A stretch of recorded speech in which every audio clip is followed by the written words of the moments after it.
అతి శ్రేష్ఠుడైన యేసుక్రీస్తు నామమున ఈరోజు ఈ గృహ కూడికలో వాక్యం వింటున్న విశ్వాసులందరికీ నా యొక్క హృదయపూర్వక వందనాలు. మీరంతా క్షేమంగా ఉన్నారని తలంచి మీ ఆత్మీయ దైవసేవకుడు బ్రదర్ తేజమయ్య. చాలా రోజుల నుంచి తిరుగుతున్నాను ఈ కావేరీ నగర్లో కానీ ఈరోజు గృహ కూడిక జరిగే భాగ్యం దేవుడు ఇచ్చాడు. దేవునికి మహిమ కలుగును గాక. ఈ ప్రాంతం అంతా పట్టబడును గాక. దేవునికి మహిమ ఘనత ప్రభావం కలుగును గాక. ఈ సిస్టర్లు కూడా నాకు చాలా రోజుల నుంచి పరిచయం, తెలుసు కదమ్మా. అవును, వెరీ గుడ్. దేవునికి మహిమ ఘనత ప్రభావం కలిగిన గాక. ఈరోజు మనం కొన్ని విషయాలు పరిశీలన చేద్దాం. ఆదికాండం 18వ అధ్యాయము 3 నుంచి 5 వచనాలు. ఆదికాండము 18వ అధ్యాయము ఒక్క నిమిషం. ఆదికాండం 18వ అధ్యాయము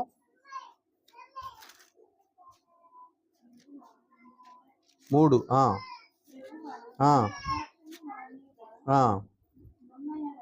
ప్రభువా, నీ కటాక్షము నా మీదనున్న ఎడల ఇప్పుడు నీ దాసుని దాటిపోవద్దు.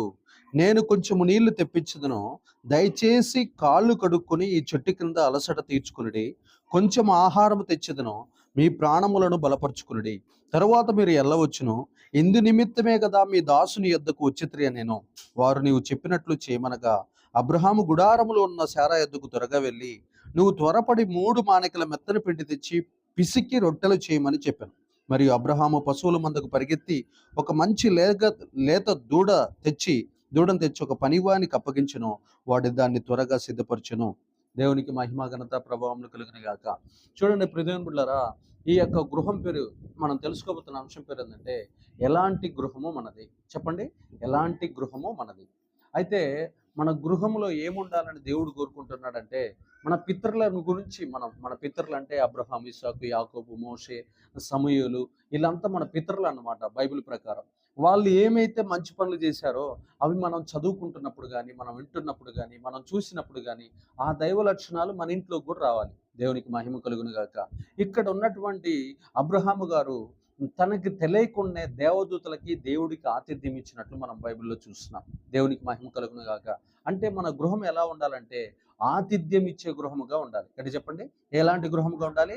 ఆతిథ్యం ఇచ్చే గృహముగా ఉండాలి. అది బీదవాడైనా సరే, ధనవంతుడైనా సరే, ఎవరైనా సరే మన గృహానికి ఎవరైనా వస్తే వారికి ఆతిథ్యం ఇచ్చేటటువంటి గృహముగా మనం ఉండాలి. ఎందుకంటే మన ఇంటికి ఎవరు వచ్చారో, మన ఇంటికి దేవుడు వచ్చాడేమో, లేకపోతే ఆ పేదవాడి రూపంలోనే దేవుడు వచ్చాడేమో అన్న సంగతి మనకైతే తెలియదు. కాబట్టి మనం ఏం చేయాలంటే ఆతిథ్యము మరవకుండా ఇవ్వాలి. అలాంటి గృహముగా ఉండాలి. దేవునికి మహిమ ఘనత ప్రభావం కలిగినాక.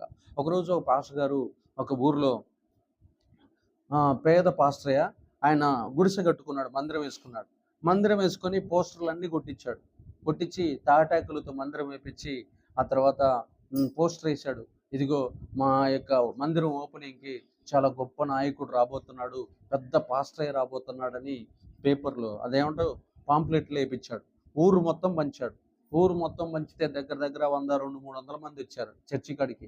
అబ్బా, పెద్ద ఆయన వస్తున్నాడంట. ఈయన లోపలికి పోయి ఎవరికి చెప్పలా, పెద్ద ఆయనకి చెప్పలా, ఎవరికి చెప్పకుండా ఇంక గదిలోకి పోయి ఏడుస్తా ఉన్నాడంట. ప్రభువా, నేను ఊరు మొత్తం చెప్పాను, నా మందిర ప్రతిష్ఠకి చాలా మంచి వాళ్ళు వస్తారని, పెద్ద ఆయన వస్తాడని చెప్పిన ప్రభువా అని మొరపెట్టగానే ఇంక కొద్ది నిమిషం తర్వాత చూసి అందరూ ఎదురు చూస్తున్నారు. ప్రజలు ఎదురు చూస్తుంటే ఎవరికి చెప్పాల, ఎవరు వస్తారు? ఎవరికి చెప్పకపోతే ఏడ్చిన దానికి స్వయంగా ఆకాశంలో నుంచే యేసు ప్రభు వారు దిగి వచ్చి ఆ మందిరానికి కట్టిన రిబ్బన్ కట్ చేసి వెళ్ళిపోయినట్లు, ఆయన అక్కడున్న ప్రజలందరూ చూసినట్లు ఇది వరంగల్లో జరిగింది. దేవునికి మహిమ ఘనత ప్రభావం కలుగును గాక. నేను కొత్తగా సేవకు వచ్చిన దినాల్లో ఈ సాక్ష్యం విన్నాను. అంటే చూడండి, ఎవరు వస్తారో తెలుసా? మనం పిలిస్తే మన దేవుడు మన గృహంలోకి వచ్చే దేవుడు, మన దేవుడు మనల్ని త్రోసివేయని దేవుడు, మన దేవుడు మనల్ని ఆదరించే దేవుడు, మన దేవుడు మనల్ని సంతృప్తి పరిచే దేవుడు, మన దేవుడు మనల్ని ఆశీర్వదించే దేవుడు. ఇంతకు ఎందుకు వచ్చాడు అబ్రహాం ఇంటికి తండ్రి, కుమార, పరిశుద్ధాత్మ దేవుడు అని మీరు నన్ను అడగాలి. ఎందుకు వచ్చాడంటే, అబ్రహాము గారు వాళ్ళ ఊరు నుంచి బయలుదేరి సుమారు 25 సంవత్సరాలు అవుతుంది. ఎన్ని సంవత్సరాలు అవుతుంది? విశ్వాస యాత్రలో బయలుదేరి 75 సంవత్సరాల వయసులో ఆయన విశ్వాస యాత్రలో దేవుడి చేత పిలువబడితే 100 సంవత్సరాలప్పుడు, ఎప్పుడంట 100 సంవత్సరాలు ఆయనకు వయసు వచ్చినప్పుడు దేవాతి దేవుడు ఆకాశం నుంచి దిగి వచ్చి అబ్రహాము గారి ఇంటికి వచ్చాడు. ఎందుకు వచ్చాడో తెలుసా? 25 సంవత్సరాల విశ్వాస జీవితంలో దేవుడు అతను కోరుకున్నటువంటి సంతానం ఆయనకి అందల. ఆయన భార్య ముసలితనంతో ఉన్నది. వారైతే విశ్వాస ప్రయాణం చేస్తూనే ఉన్నారు, కానీ వారు కోరుకున్నటువంటి కుమారుడు వాళ్ళకి పుట్టలేదు. కాబట్టి దేవుడు ఎవరిని అనుగ్రహించడానికి దిగి వచ్చాడు? సంతానమును అనుగ్రహించడానికి, శారామ్మ గర్భాన్ని తెరవటానికి, ముసలితనములో ఉన్నటువంటి శారామ్మను దర్శించి ఆమెను ఆశీర్వదించడానికి ఆ గృహానికి వచ్చాడు. తిన్న తర్వాత, ఆ భోజనం చేసిన తర్వాత ఆయన చెప్పిన మాట ఏందో తెలుసా? మీదటికి వచ్చే సంవత్సరం కల్లా నీ యొక్క భార్య గర్భవతి అవుతుంది, ఆమెకి ఒక కుమారుడు పుడతాడు, ఆ కుమారుడు పేరు ఇస్సాకు అని పేరు పెట్టాడు. ఇస్సాకు అనగా అర్థము నవ్వుట. దేవునికి మహిమ ఘనత ప్రభావములు కలిగినాక. ఆమెకి అనేక రకాలైన డౌట్లు ఉన్నాయి, మనలాగనే, మన గోవింద అక్కలాగనే 100 డౌట్లు 100 భయాలు. నేను ముసలిదాన్ని, నాకు అసలు పిల్లలు పుడతారా, అసలు నాకు సాధ్యమా, వామ్ము అని లోపల నవ్వుతుంది. నాకు మొత్తం ఉడికిపోయింది, ఏంది స్త్రీతత్వం ఆగిపోయింది, నాకు పిల్లలు ఎట్ట పుడతారు, ఈయనేందో చెబుతున్నాడని నవ్వుతుంది లోపల కూర్చొని. అవునా కదా? మనకు కూడా అట్లానే ఉంటాయి. ఎవరన్నా దైవజనుడు వచ్చి ప్రవచనం చేస్తే ఆ ప్రవచనం తీసుకోరు. ఎవరన్నా వచ్చి పక్కన వాళ్ళు వచ్చి ఏం కాదులేంటి ధైర్యం చెప్పినా ధైర్యం తీసుకోరు. అలా ఉంటాయి అన్నమాట మన గుణాలు. ఇంకొన్ని కుటుంబాలకు ఉంటాయి, ఇంకొన్ని కుటుంబాలకు పోతా, ఆ కుటుంబాల్లో భర్త ఎదురుగానే కూర్చోవాలి, భర్త పక్కకు చూసినా అనుమానమే. అంత దుర్మార్గురాలు ఉంటారు స్త్రీలలో. Note this point. ఎవరన్నా అర్థమవుతుందా? అంటే అనుమాన పిచ్చాచులు. ఎవరమ్మా వాళ్ళు? అనుమాన పిచ్చాచులు. అట్లాంటి వాళ్ళు ఉంటారనమాట. అయినా కానీ వాళ్ళని కూడా లాక్కొని వస్తున్నాం యేసునామములో. దేవునికి మహిమ కలుగును. అయితే ఇక్కడ మనం ఏం తెలుసుకోవాల్సింది ఏంటంటే, వాళ్ళ ఇంట్లో ఏం లేదు, వాళ్ళ ఇంట్లో సంతానం లేదు. దేవుడు భుజించిన తర్వాత, ఆహారం స్వీకరించిన తర్వాత అబ్రహాముకు ఒక వాగ్దానం చేస్తున్నాడు, వచ్చే సంవత్సరం కల్లా నీ ఇంట్లో ఒక కుమారుడు పుడతాడు అని దేవుడు చెప్పాడు. దేవునికి మహిమ కలుగును గాక. మనం పరిశుద్ధులకు ఆతిథ్యం ఇవ్వటం వల్ల, పరిశుద్ధులు చెప్పే ప్రవచనాలు, పరిశుద్ధులు ఇచ్చే వాగ్దానాలు, పరిశుద్ధులు పలికే మాటలు మన జీవితాల్లో నెరవేర్చబడును గాక. ఆమేన్. దేవునికి మహిమ ఘనత ప్రభావం. తర్వాత మనం చూద్దాం బైబిల్లో. ఆ తర్వాత ఇంకొంచెం మనం ముందుకెళ్తే, ఆ తర్వాత యెహోషువ గ్రంథం 2వ అధ్యాయము, యెహోషువ గ్రంథము 2వ అధ్యాయం ఒకసారి మనం ధ్యానిద్దాం. యెహోషువ గ్రంథము 2వ అధ్యాయము 12 నుంచి ఒకసారి ధ్యానిద్దాం. యెహోషువ గ్రంథము 2వ అధ్యాయము 12 నుంచి చదువుకుందాం. నేను మీకు ఉపకారము చేసితిని గనుక మీరును నా తండ్రి ఇంటికి ఉపకారము చేసి నాకు నిజమైన ఆనవాళ్ళు ఇచ్చి, నా తండ్రియు నా తల్లియు నా అన్నదమ్ములను నా అక్క చెంద్రులను వారికి కలిగి ఉన్న వారందరూ చావకుండా బ్రతకనిచ్చి రక్షించినట్లు దయచేసి యెహోవా తోడని ప్రమాణము చేయుడెను. అందుకు ఆ మనుషులు ఆమెతో, నీవు మా సంగతి వెల్లడి చేయని ఎడల మీరు చావకుండానట్లు మీ ప్రాణములకు బదులుగా మా ప్రాణములు ఇచ్చేదము. యెహోవా ఈ దేశమును మాకు ఇచ్చినప్పుడు నిజముగా మేము నీకు ఉపకారం చేసేదమనిరి. దేవునికి మహిమ ఘనత ప్రభావములు కలుగును గాక. చూడండి ప్రియ దేవుని బిడ్డలారా, భక్తులను కాపాడిన గృహం. ఆమె వేశ్య, రాహాబు అనే అటువంటి ఆమె వేశ్య ఉండి కూడా పరిశుద్ధులకి, భక్తులకి సహాయం చేసినటువంటి తల్లి. కాబట్టి ఆమెకు తెలుసు, ఈ యొక్క పరిశుద్ధ జనంగా ఈ దేశం మీదకి వస్తే మమ్మల్ని అందరినీ కాల్చేస్తారు, చంపేస్తారు. కాబట్టి మా కుటుంబాన్ని నేను కాపాడుకోవాలి. నేను మిమ్మల్ని కాపాడాను కాబట్టి మా కుటుంబాన్ని, నా తల్లిదండ్రులను, నా ఇంటి వారిని, నా అక్కని, నా తల్లిని, నా చెల్లిని, నా తండ్రిని, నా అన్న చెల్లెలను అందరినీ కాపాడండి అని ప్రమాణం చేయించుకుంది. చూడండి ప్రియ దేవుని బిడ్డలారా, ఎప్పుడైతే ఏ యొక్క వ్యభిచార వృత్తులు అయితే ఉందో, ఏ అక్రమాలతో, ఏ అన్యాయాలతో, ఏ అవినీతితో ఆ దేశం నిండిపోయిందో ఆమెకు తెలుసు. కాబట్టి ఆ దేశాన్ని దేవుడు శిక్షిస్తాడు, కాబట్టి ఆ దేశాన్ని దేవుడు తుడిచివేస్తాడు. కాబట్టి ఈ దేశాన్ని పరిశుద్ధులైన, ఆత్మీయులైన, అభిషిక్తులైనటువంటి వారికి రాసిస్తాడు. కాబట్టి మిమ్మల్ని ఇప్పుడు మేము కాపాడాం, కాబట్టి తర్వాత మా కుటుంబాన్ని కాపాడండి అని ఆమె వారితో ప్రమాణం చేయించుకొని ఒక ఎర్రని తాడుని తన కిటికీకి గుర్తుగా పెట్టుకున్నట్లు మనం బైబిల్లో చూస్తున్నాం. దేవునికి మహిమ కలుగును గాక. మనము దేవుని యొక్క పిల్లల్ని కాపాడాలి. దేవుని యొక్క పిల్లలు ప్రమాదాల్లో ఉన్నప్పుడు, దేవుని యొక్క పిల్లలు, దేవుని బిడ్డలు, దేవుని భక్తులు ఏదైనా శ్రమలో ఉన్నప్పుడు వారిని మనం సంరక్షించాలి. అలా గనుక మన గృహంలో వారి గనుక మేలు చేస్తే దేవుడు మనకు దానికంటే 1000 మేలు మన జీవితాల్లో, మన గృహాల్లో చేస్తాడు. దేవుని యొక్క కోపము ఈ ప్రాంతం మీదకి వచ్చినప్పుడు, దేవుని యొక్క ఉగ్రత, దేవుని యొక్క దేవుని యొక్క తెగుళ్ళు ఏదన్నా ఈ ప్రాంతం మీదకి వచ్చినప్పుడు, ఆ తెగుళ్ళ నుండి, ఉగ్రత నుండి, దేవుని కోపం నుండి మన కుటుంబం రక్షించబడుతుంది. అందుకనే దేవుని యొక్క పిల్లలకు మనం ఏం చేయాలంటే సహాయాలు చేయాలి. దేవునికి మహిమ ఘనత ప్రభావములు కలుగును గాక.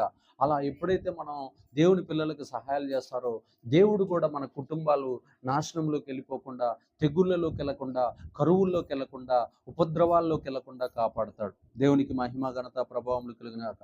అందుకని మనం ఏం చేయాలంటే దేవుని బిడ్డలకి సహాయాలు చేయాలి. దేవుని బిడ్డలకు సహాయాలు చేసే గృహాలుగా మన గృహాలు ఉండాలి. దేవునికి మహిమ ఘనత ప్రభావములు కలుగును గాక. ఇంకా చూడండి, ఆదికాండం 7వ అధ్యాయం ఒకసారి చూస్తే, ఆదికాండం 7వ అధ్యాయము 1వ వచనం చూడండి. ఆదికాండం 7వ అధ్యాయం 1వ వచనం, ఆదికాండము 7వ అధ్యాయము 1వ వచనాన్ని ఒకసారి మనం చూద్దాం. ఆదికాండము 7వ అధ్యాయము 1వ వచనం.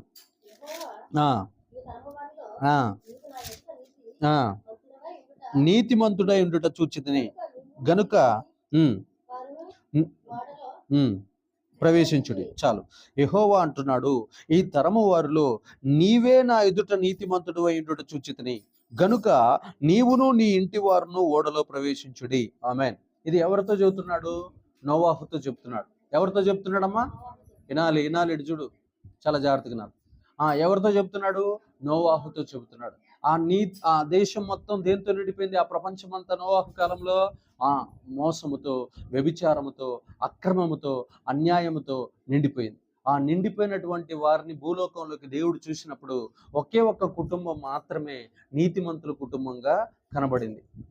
తప్పులు చేయని కుటుంబంగా, దేవుని దృష్టిలో నీతి కలిగిన కుటుంబంగా, న్యాయం కలిగిన కుటుంబంగా భూమండలం మొత్తం మీద ఒకే ఒక్క కుటుంబం కనబడింది. ఆ కుటుంబం పేరే నోవాహు కుటుంబం. ఆ నోవాహు కుటుంబానికి దేవుడు ఏం చేశాడంటే, ఇదిగో భూమండలం మీద ఉన్న మనుషులందరూ పాపం చేసి నా దృష్టిలో నా ఎదుట చెడుతనముతో నిండిపోయి ఉన్నారు, వారు భయంకరమైనటువంటి పాపాలు చేస్తున్నారు, కాబట్టి నేను వాళ్ళందరినీ భూమి మీద లేకుండా తుడిచివేయాలనుకుంటున్నాను, జలప్రళయం ద్వారా వారిని చంపేయాలనుకుంటున్నాను. కాబట్టి నువ్వు ఒక్కడివే నాకు నీతిమంతుడిగా కనపడ్డావు, కాబట్టి నీకు పుట్టిన నీ కొడుకుల్ని, నీ కోడలని, నీ భార్యను చంపను. మీరందరూ ఒక ఓడ తయారు చేసుకుని దాంట్లో ప్రవేశించండి, మీ కుటుంబాన్ని నేను రక్షిస్తానని చెప్పాడు. దేవునికి మహిమ ఘనత ప్రభావములు కలుగును గాక. మొట్టమొదటిసారిగా భూమండలం మీద అన్ని కుటుంబాలు కూలిపోయినాయి, కానీ నోవాహు కుటుంబం ఒక్కటే రక్షించబడింది. ఓడలో 40 రాత్రులు 40 పగుళ్ళు భయంకరమైన జలప్రళయం భూమి మీద కుమ్మరించబడ్డప్పుడు ఆ ఓడలో వారి కుటుంబాన్ని సంరక్షించి, ఇప్పుడు చూడండి, మనం చాలా మంది అంటారు, మీరు ఎవరి సంతతి అంటే ఆదాము సంతతి అంటారు. ఆదాము సంతతి జలప్రళయంలో చచ్చిపోయింది. ఇప్పుడు మనం ఎవరి సంతతి? నోవాహు సంతతి. ఎవరి సంతతి? నోవాహుకు పుట్టినటువంటి 3 కొడుకులు 3 కోడళ్ళ నుంచి వచ్చిన సంతతి మనం. దేవునికి మహిమ ఘనత ప్రభావములు కలుగును గాక. అందుకని మనం ఏం చేయాలంటే, మరలా చెబుతున్నా, మన ఇల్లు రక్షించబడాలంటే మనం నీతి న్యాయములు కలిగి ఉండాలి. ఏ న్యాయం కలిగి ఉండాలి? నీతి న్యాయములు కలిగి ఉండాలి. నీతి న్యాయములు కలిగి ఉండాలి. అప్పుడే మన కుటుంబాన్ని ఏం చేస్తాడంటే రక్షిస్తాడు.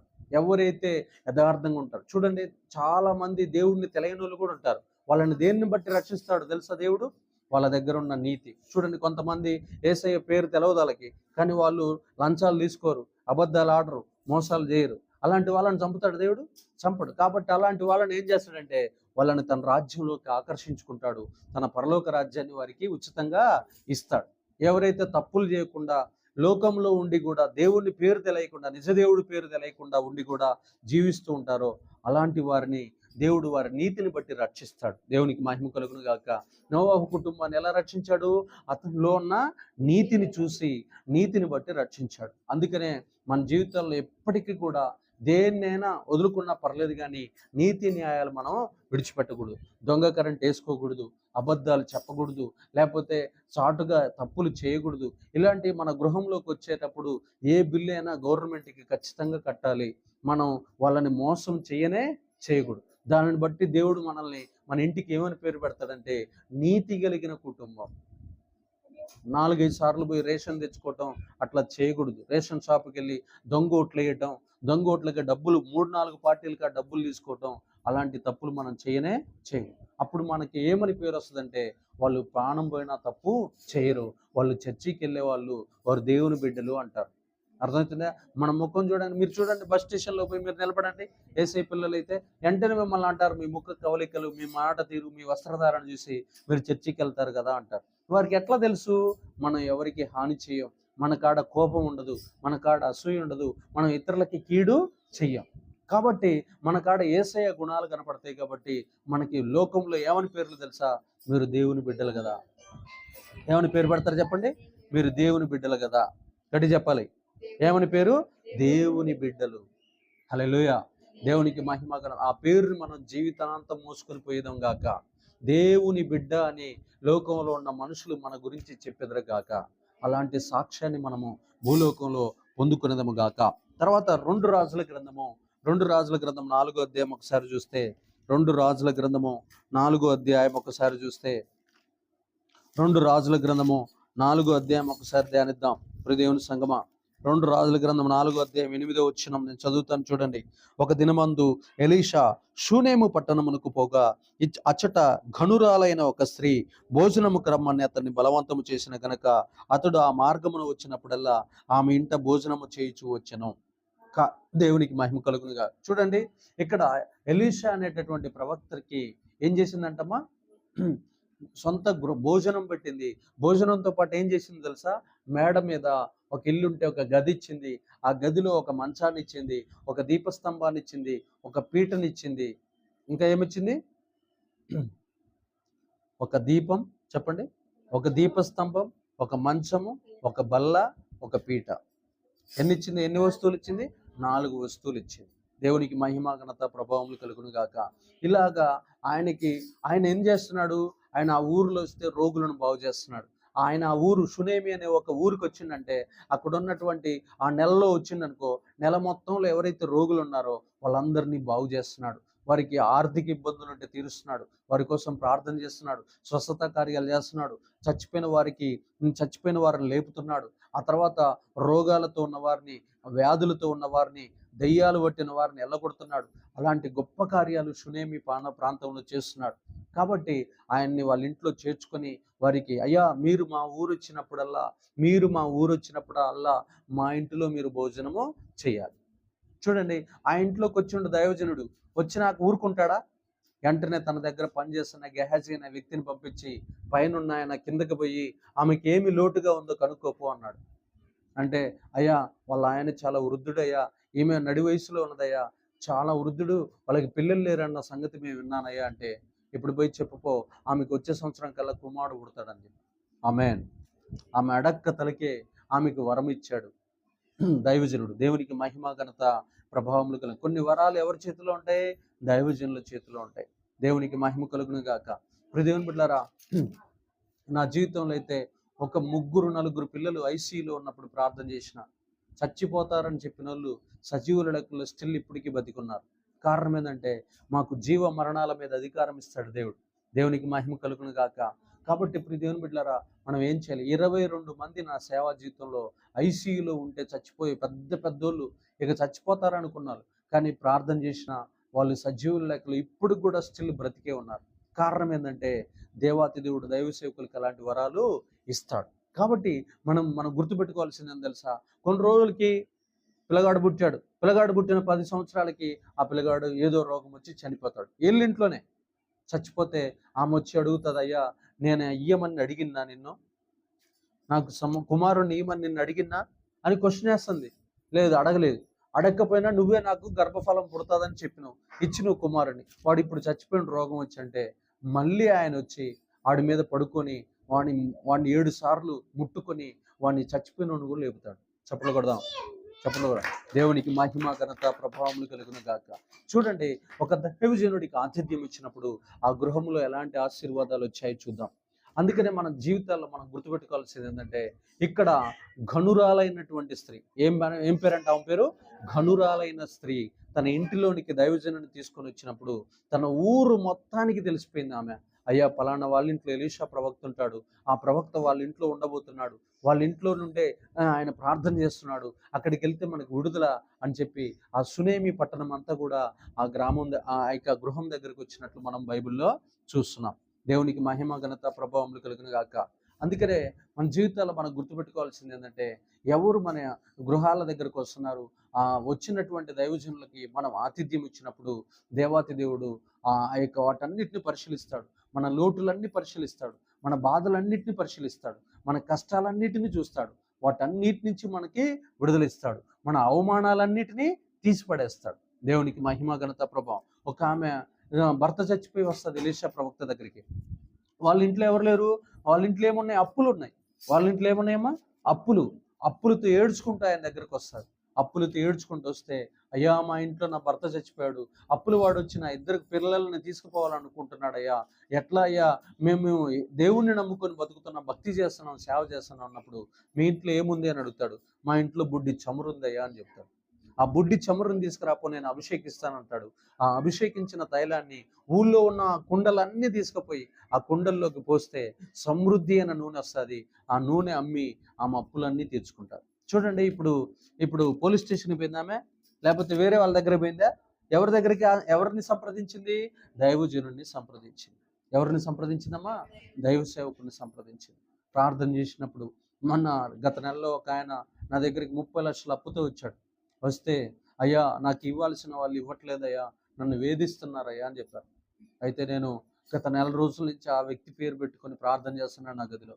గత 2-3 రోజుల క్రితం నాకు ఫోన్ చేసిండు. ఏమని చెప్తుండో తెలుసా? అన్న, నా జీవితంలో నేను ఊహించలేదు, నాకు డబ్బులు ఇవ్వాల్సిన వ్యక్తి 30 లక్షల్లో నుంచి 10 లక్షలు నా ఇంటికి తెచ్చి ఇచ్చాడు అని చెప్పారు. ఆమేన్. దేవునికి మహిమ ఘనత ప్రభావములు కలుగును. అప్పుల కోసం మనం ఏం చేయాలి? ప్రార్థన చేయాలి. రాని బాకీల కోసం మనం ఏం చేయాలి? ప్రార్థన చేయాలి. వాళ్ళ ఇంటి మీదకి పోయి గొడవకపోతే అసలు టెక్నిక్స్ తెలుసుకోవాలి. టెక్నిక్స్ అనండి, టెక్నిక్లు తెలుసుకోవాలి. ఏం తెలుసుకోవాలి? మనం క్రైస్తవులమైన మనం టెక్నిక్లు తెలుసుకోవాలి. బైబిల్లో మనలాంటి సమస్యలు ఎదుర్కొన్న వాళ్ళు ఉన్నారు, కానీ మనం ఏం చేయాలి? ప్రార్థన చేయాలి. ప్రార్థన 4 రకాలు చెప్పండి. ప్రార్థన 4 రకాలని చెప్పండి. 1 ప్రార్థన, 2 కన్నీటి ప్రార్థన, 3 ఉపవాస ప్రార్థన, 4వది కన్నీటితో కూడుకున్న ఉపవాస ప్రార్థన. చెప్పండి. ప్రార్థన కన్నీటి ప్రార్థన, ఉపవాస ప్రార్థన, కన్నీటితో కూడిన ఉపవాస ప్రార్థన. అర్థమవుతుందా? ప్రార్థన చేస్తే జవాబు రాలేదనుకో కన్నీటి ప్రార్థన చేయాలి. కన్నీటి ప్రార్థన చేస్తే రాలేదనుకో ఉపవాస ప్రార్థన చేసినా జవాబు రాలేదనుకో కన్నీటితో కూడుకున్న ఉపవాస ప్రార్థన. దెబ్బకి సమస్య తీరిపోను గాక. ఆమేన్. అందుకని మన జీవితాలు మనం ఏం చేయాలంటే చాలా జాగ్రత్త. ఒక ఆమె బైబిల్లో ఎప్పుడు ఏడుస్తూ ఉంటుంది. బైబిల్లో ఒక ఆయన భార్య ఎందుకు ఏడుస్తూ ఉంటుంది? ఏ సమస్య, చిన్న సమస్య వచ్చినా ఏడవటమే. అట్లా ఏడవచ్చా? పిరికి వాళ్ళగా ఏడవచ్చా? మా బంధువులందరూ వస్తుంది, ఆయన కాడికి వస్తుంది. ఆయనేమో ప్రపంచంలో అత్యంత బలవంతుడు. ఆయన పేరు సంసోన్. చెప్పండి. ఆయన పేరు సంసోను భార్య ఎప్పుడు ఏడుస్తూనే ఉంటుంది. ఇదిగో పొడుపు కథ వేసిన వంటగా ఆ కథ చెప్పట్లేదు అంటగా అని చెప్పి భర్త దగ్గరకు వచ్చి భర్తను ఏడిపిస్తా. అమ్మ, నేను పొడుపు కథ వేసినా, దానికి పందెంగా వేసినా, నువ్వు ఏడవగాకమ్మంటే నువ్వు అది చెప్తేనే, లేకపోతే నేను చెప్తా. 7 రోజులు ఏడిచిందమ్మా. ఎన్ని రోజులు ఏడిచింది? గట్టి చెప్పాలి. 7 రోజులు ఏడిచింది దుర్మార్గురాలు. 7 రోజుల తర్వాత ఇది ఏడుపు గుట్టు పిల్లని నేను చేసుకున్నానని చెప్పి ఆమెకి సమాధానం చెబుతాడు. సమాధానం చేస్తే ఎవరు గెలిచారు? శత్రువులు గెలిచారా? ఆయన గెలిచిండా? ఫిలిస్తీన్లే గెలుస్తారు. చెప్పు. అన్నిటికంటే బలమైనది ఏంటిది అని పొడుపు కథ వేసిండు. అన్నిటికంటే తీయనైనది ఏంటిది అని ప్రశ్న వేశాడు. ఆ ప్రశ్నకి ఈయనకాడే జవాబు ఉంది, వాళ్ళు చెప్పలేకపోతున్నారు. అన్నిటికంటే బలమైనది సింహము, అన్నిటికంటే తీయనైనది తేనె. ఈ జవాబు చెప్పేదాకా నిద్రపోలామా? అందుకనే ఆమెకు నేను ఏమని పేరు పెట్టానంటే ఏడుపు కొట్టు భార్య. సంసోని భార్య పేరు ఏడుపు కొట్టు భార్య. ఏడ్చి మధ్యలోనే చచ్చిపోద్ది. ఫిలిస్తీన్లు వస్తారు, ఆమెని నీ భర్తను నాకు పట్టీ లేదని చెప్పగానే ఆమెని అగ్నిలో కాల్చి వేసి చంపేస్తారు. చూడండి ప్రియమైన బిడ్డలారా, అలా ఏడ్చేటటువంటి గృహాలుగా మన గృహాలు ఉండకూడదు. దేవునికి మహిమ ఘనత వస్తూనే ఉన్నాయి. దేవునికి మహిమ ఘనత ప్రభావం. తర్వాత చూద్దాం. ప్రియమైన బిడ్డలారా, యెహోషువ గ్రంథము 7వ అధ్యాయము 20వ వచనం. యెహోషువ గ్రంథము 7వ అధ్యాయము 7వ అధ్యాయము 20వ వచనం. యెహోషువ గ్రంథము 7వ అధ్యాయము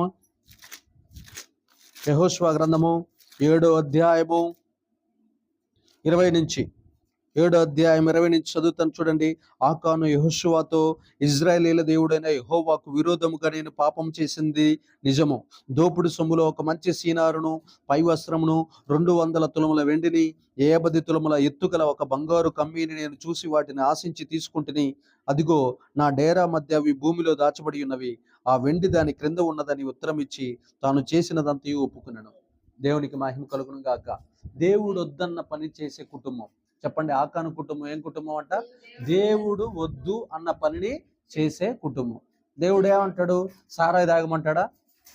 చెప్పరేందమ్మా, తాగుతారు. మన సారాయి తాగుతారా లేదా? కైనీళ్ళు వేసుకోమంటాడా దేవుడు? వేసుకో. కైనీళ్ళు వేసుకుంటావుట్రా, ఒక్కపొడి వేసుకోమంటాడా దేవుడు? చేసుకోమన్నాడు కదా. కైనీళ్ళు. సినిమాలు చూడమంటాడా దేవుడు? సినిమాలు చూస్తూ ఉంటారు. అబద్ధాలు ఆడమంటాడా దేవుడు? అబద్ధాలు. ఏదైతే వద్దు అన్నాడో అదే వాలాయించి చేస్తూ ఉంటారు మన ఇంట్లో పురుషుల సమూహం. ఎందుకంటే వాళ్ళకి చెప్పే వాళ్ళు ఎవరు లేరు, గద్దిచ్చే వాళ్ళు లేరు. అర్థమవుతుందా? ఇష్టం వచ్చినట్లు వాళ్ళ జోబులోకి 1000 రూపాయలు రాగానే 500 తాగటానికి, తినటానికి, విడిగా ఎంజాయ్ చేయటానికి బాగా అలవాటు పడ్డారు. ఈ తెలంగాణ ప్రాంతంలో ఉన్న ప్రజలందరూ 1000 రూపాయలు కూలిస్తే దాంట్లో 500 రూపాయలు దాచిపెట్టి 500 ఇంట్లో ఇచ్చి 500 ఎంజాయ్మెంట్కి వాడుతున్నారు. అర్థమవుతుందమ్మా? దానివల్ల ఏమైపోతున్నాయి? కుటుంబాలు అభివృద్ధి చెందుతున్నాయా, వర్ధిల్లుతున్నాయా, ఆశీర్వదించబడుతున్నాయా? ఒక్కొక్కరిని అడుగుతూ ఉంటానమ్మా, మీరు హైదరాబాద్ వచ్చి ఎన్ని సంవత్సరాలమ్మా అని నేను అడుగుతాను. జస్ట్ ఎంతన్నా 30 సంవత్సరాలు. అదే ఆ 30 సంవత్సరాల నుంచి కూడా ఆ ఇంట్లోనే ఉంటారు. ఏ ఇల్లు అయితే ఈ ఊరు వచ్చినప్పుడు రెంట్కి తీసుకున్నారో అదే ఇంట్లో ఉంటున్నారు. ఇంక ఎదుగు లేదు, బొదుగు లేదు, వర్ధిల్లటం లేదు, అభివృద్ధి లేదు, ఆశీర్వాదం లేదు, దీవెనల వర్షం అనేది లేదు. కారణం ఏంటంటే ఈ ఇంట్లో ఉన్న యజమానుడు పశువు అయిపోయాడు. ఏమైపోయాడు? పశువు అయిపోయాడు. రోజు చికెన్ కావాలి. నాదేంది దాన్ని ఏమంటారమ్మా, మాంసం లేని ముద్ద దిగదు. విందు పొందులు అన్ని రకాలైన సుఖాలకి అలవాటు పడ్డారు. ఇంకా ఆశీర్వాదాలు వస్తాయమ్మా. దేవుడు ఆశీర్వాదం పని చేస్తే ఇస్తుండా ఇట్లేదా? మన చర్చిలో ఒక ఆయన అంటాడు, అన్న బాగా కష్టపడొస్తున్నానన్న. అబ్బా, వాడిని మెచ్చుకోవటం అనమాట. నా అంత కష్టపడేవాడు ఎవడు లేడు. మరి నేను రోజు ఉదయం 9ంటికి పోతే సాయంత్రం 12ంటికి ఇంటికి వచ్చేది. మరి నేను కూడా కష్టపడుతున్నా కదా, మరి నేను ఎందుకు తాగట్లా? నీ మీద నీకెందుకు అంత ప్రేమ? నాది అసలు పనే కాదన్నట్టు అంటాడు వాడు. నాది పనే కాదు. నేను రోజుకి 50-100 కిలోమీటర్లు తిరుగుతా బైక్ మీద. మరి నాది పని ఎందుకు కాదు? నేను రోజుకి ఎన్ని మెట్లు ఎక్కుతాను, ఎన్ని కుటుంబాలకు మెట్లు ఎక్కుతాను. మరి నాది పని ఎందుకు కాదు? నీదే పని ఎందుకు అవుతుంది? నిన్ను నువ్వు ఎక్కువగా ప్రేమించుకుంటున్నావు. ఈ ప్రపంచంలో అతిపెద్ద పాపం ఏందో తెలుసా? స్వనీతి. చెప్పండి, స్వనీతి. తనను తాను ఎక్కువగా ప్రేమించుకోవటం. దాన్ని ఎవ్వడు కూడా తీసేయలేడు. అది చాలా కఠినమైన పాపం. అర్థమవుతుంది? వాళ్ళకి చెప్పాలి, దగ్గర కూర్చోబెట్టి వాక్యానికి తీసుకురావాలి. అయ్యా, మన జీవితాలు బాగుపడాలంటే, మన పిల్లల భవిష్యత్తు బాగుపడాలంటే 500 రూపాయలేమో మన ఇంట్లో ఖర్చులు, 500 రూపాయలేమో పొదుపు. 500 పొదుపు చేసుకోవాలి, 500 కూడబెట్టుకోవాలి, 500 ఖర్చు పెట్టుకోవాలి, 500 కూడబెట్టుకోవాలి, 500 ఖర్చు పెట్టుకోవాలి. 10 సంవత్సరాల తర్వాత 1 కోటి రూపాయల ఇల్లు ఈ హైదరాబాద్లో కట్టకపోతే నా పేరు తిప్పెట్టుకుంటా. కానీ ఎందుకు నీ కాడ ఏం లేదు? పొదుపు అనేది లేదు. పొదుపు అనేది మన ఇంట్లో లేదు. పొదుపు కనుక మన ఇంట్లో నేర్చుకున్నాం అనుకో, మన జీవితాలు మనం ఎప్పుడు కూడా ఈ ఏడు దాకా చూడటం కాదు, భవిష్యత్తును చూసినోడు గొప్పోడవుతాడు. కొంతమంది మొన్న కరోనా వస్తే ఇంక అందరూ ఎట్టా చెప్తున్నారు కదా అని వాళ్ళంతటి వాళ్ళు ఒక 1000 మంది బావిల్లో దిగి చచ్చిపోయారు. అంటే అది ఒక బతుక. మన ప్రాణాన్ని దెయ్యాలకు అప్పగించకూడదు, మన ప్రాణాన్ని కరువుకు అప్పగించకూడదు, మన ప్రాణాన్ని సాతాను శక్తులకు అప్పగించకూడదు, మన ప్రాణాన్ని శోధనకు అప్పగించకూడదు. మన ప్రాణాన్ని యేసు ప్రభువారు సిలువ మీద తండ్రికి అప్పగించాడు. దేవా, ఇదిగో నా ప్రాణాన్ని నీకు అప్పగిస్తున్నాను. ఏలి ఏలి లామా సబక్తాని. ఇదిగో నేను వచ్చిన పని సమాప్తమైనది. నేను వచ్చిన పని ఏమైంది? సమాప్తం. నేను నాకు ఇచ్చిన పని నేను తుదముట్టించిన తర్వాతనే నా ప్రాణాన్ని, నా ఆత్మను నీకు అప్పగించుతున్నాను. ఇక్కడ మనం గుర్తుపెట్టుకోవాల్సింది అదే. మధ్యలో కష్టాలు వస్తాయి, శోధనలు వస్తాయి, ఇరుకులు వస్తాయి, కరువులు వస్తాయి, కష్టాలు వస్తాయి. వాటిల్లో మనం ఎక్కడ కూడా పడిపోకూడదు, చెడిపోకూడదు. అర్థమవుతుందమ్మా? ఇక్కడ ఆకాన్ ఏం చేశాడు తెలుసా? ఇంట్లో వద్దన్న వాటిని తెచ్చుకొని పెట్టుకున్నాడు. ఇంట్లో బీరు సీసాలు ఉంటాయి. ఇంట్లో ఏముంటాయి? ఇంకా ఇంట్లో ఏముంటాయి? ప్యాకెట్ కట్టలు ఉంటాయి. ఇంట్లో ఏముంటాయి? మంది సొమ్ము, ఎక్కడో దొంగ సొమ్ము ఉంటుంది. వాళ్ళ ఇంట్లో నగలు కొట్టేసి మన ఇంట్లో పెట్టుకుంటారు. మన ఇంట్లో బీరువా. అది శాపం తీసుకొని వస్తుందా, ఉరి తీసుకొని వస్తుందా, ఆశీర్వాదం తీసుకొని వస్తుందా? ఉరి తీసుకొని వస్తుంది. కాబట్టి మన ఇంటి బీరువాలో ఏముండాలి? మనం కష్టపడ్డ సొమ్ము ఉండాలి. దేవునికి మహిమ. ఆకాను ఏం సంపాదించాడు? దేవుడు వద్దు అన్న ఆహారాన్ని, దేవుడు వద్దు అన్న ధనాన్ని తెచ్చుకొని తన ఇంట్లో కింద భూమిలో దాచిపెట్టుకున్నాడు. కాబట్టి ఆకాను వంశము, ఆకాను తరము, ఆకాను పిల్లలు, ఆకాను సంతతి రాళ్ళ తీసుకొని ఆకోరు లోయలో కొట్టబడి చంపబడింది. కాబట్టి దేవుడు వద్దు అన్న దాన్ని మనం దూరపరుచుకోవాలి. మన చర్చిలో ఒక అక్క వస్తుంది, వాళ్ళు భార్యాభర్తలు ఇద్దరు కలిసి పనిచేస్తే 15,000 వస్తాయి. ఆ 15,000లో కూడా మళ్ళీ 1,500 తెచ్చి దేవుని సంఘంలో దశం భాగం ఇస్తారు. అంటే ఎంత నిజాయితీగా పనిచేస్తుంటారో చూడండి. అంటే వాళ్ళ ఇంట్లో ఏం లేదు, చిన్న రూమ్ అమ్మ, ఇంతకంటే చిన్న రూము. దాంట్లో ఒక భార్య, ఒక భర్త, ఒక కూతురు. అర్థమవుతుందమ్మా? చిన్న రూములో 10 ఏళ్ళ నుంచి ఉంటారు. కానీ ఆ ఇల్లు రేపొద్దున దేవుడు రాకడలు ఎత్తబడతారు. దేవునికి మహిమ కలుగును గాక.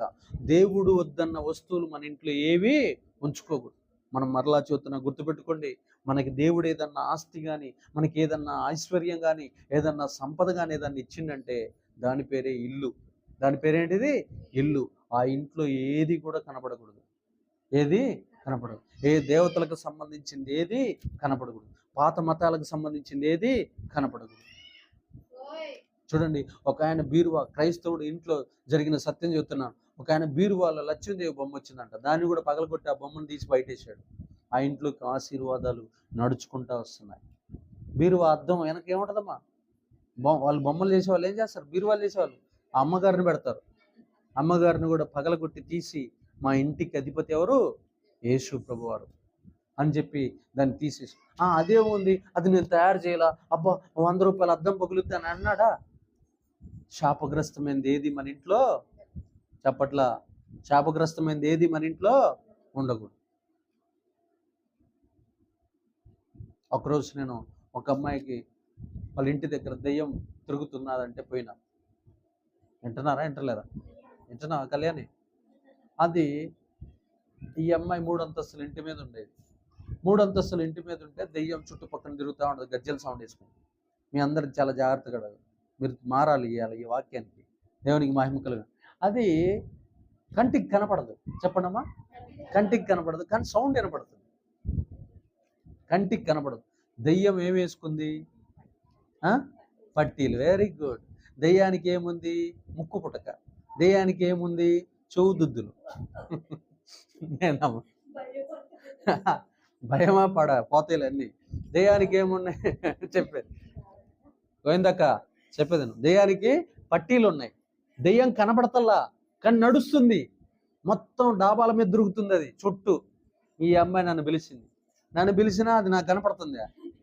నాకు కనపడతల్లా, ఆ అమ్మాయికి కనపడుతుంది. 1 గంట సేపు. వాళ్ళ ఆయన ఏమో నైట్ డ్యూటీకి పోతాడు. ఇంకా గజ్జ గజ్జ గజ్జ గజ్జ వణుకుతుంది. ఈ అమ్మాయి సావనే తత్తుదరా నాయన బిల్డింగ్ మీద నుంచి అని ఆ అమ్మాయికి ఒక ధైర్యం చెప్పిపోయినా. తలుపేసుకొని పిల్లల్ని దగ్గర పెట్టుకొని 1 గంట సేపు ప్రార్థన చేయన్నా. 1 గంట సేపు ప్రార్థన చేయని చెప్పిన తర్వాత బాగా ఏడ్చుకుంటూ ప్రార్థన చేసింది. దేవదూత ఆకాశం నుంచి దిగి వచ్చి దాన్ని తరిమి నరికేసినట్లు చూసింది కల్లో.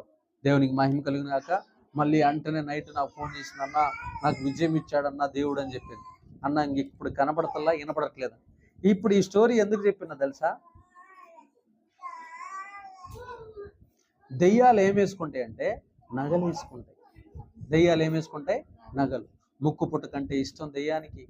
తర్వాత చెవులకి జోకాలంటే ఇష్టం, కాళ్ళకు పట్టీలు అంటే ఇష్టం. ఇవన్నీ ఎక్కడి నుంచి వచ్చినాయి? అంటే ఇజ్రాయెల్ దేశం బయట విగ్రహారాధన ఉంది. ఆ విగ్రహారాధన చేసినటువంటి దూతలే ఈ దురాత్మలే ఈ దెయ్యాలు.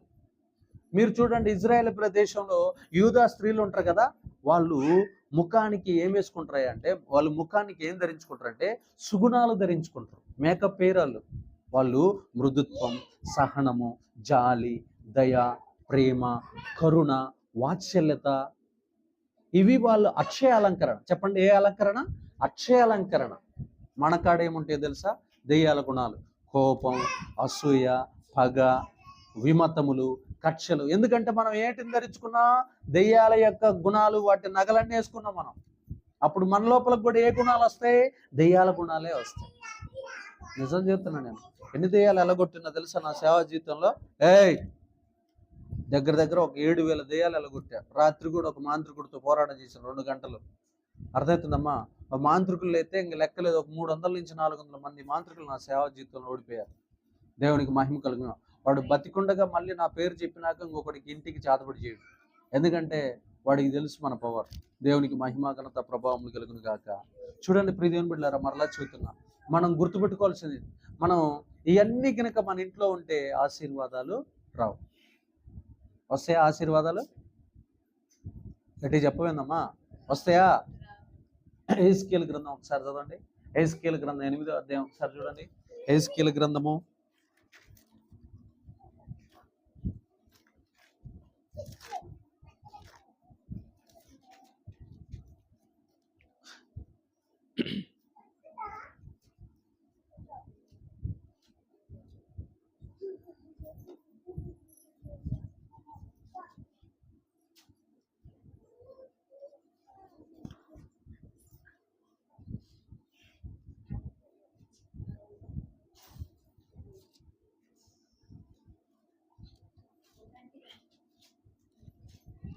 అసలు దేవుడి కోపం ఎందుకు వస్తుంది? నీ పేరేం పేరమ్మా? వెంకటలక్ష్మి అమ్మ.